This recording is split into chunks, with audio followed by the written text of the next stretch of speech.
वो स्टेट जिसकी जनता पड़ती है इंडियन पॉलिटिक्स पर सबसे भारी यानी कि Uttar Pradesh has been going to the polls this past month, and for the very first time an unlikely vote bank has emerged at the center of all the charcha: women.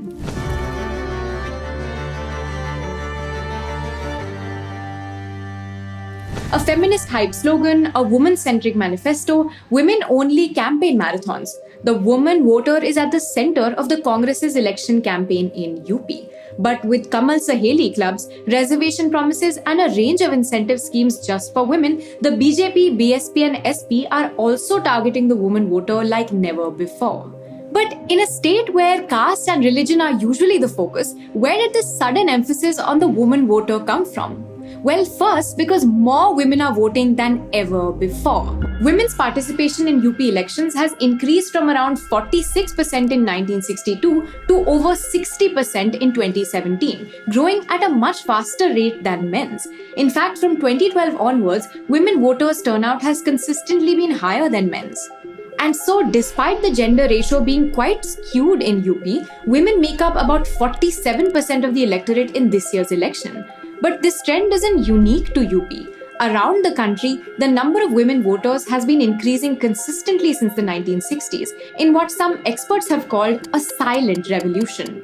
Ever since the partition of Bengal in 1905, women mobilized to participate in Indian politics in fairly large numbers, and this remained consistent till 1947. However, post-1947, in our early years as a democracy, political parties hardly made any concerted effort to get women to polling booths or to appeal to women voters. This seemed to shift slightly post the 1960s and 70s as gender inequality and women's backward status in society became a major pushing factor to politically mobilize women on the ground around issues like dowry deaths and price rise.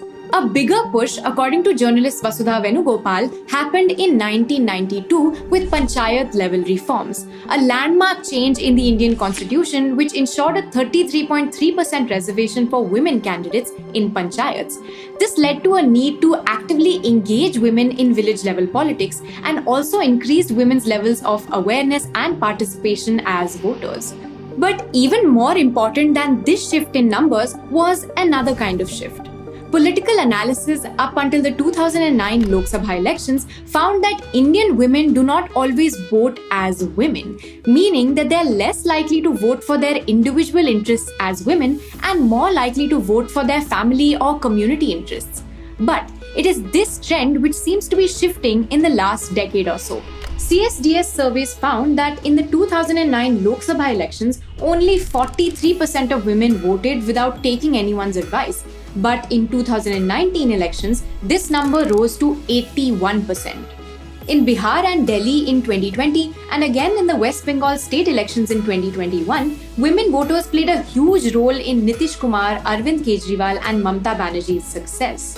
Despite this, some experts caution against viewing women voters as a single unit because their voting patterns and preferences do vary along different axes, including caste, community, class, education, and the freedom that they enjoy within their households. For instance, in the 2020 West Bengal elections, TMC enjoyed a huge lead among poorer women voters, while BJP did better among rich women. Other critics point out that the political parties in UP aren't actually focused on sustainable change, but are simply paying lip service to women. This is evident from the fact that most parties haven't fielded more than 10 or 15% women candidates for this election.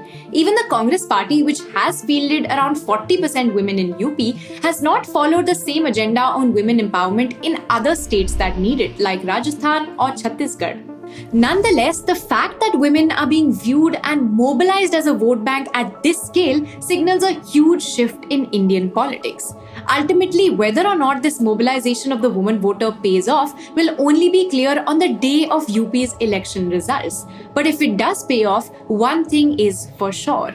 The next time India goes to poll in 2024, the changing fate of India's democracy will be in the hands of its women voters.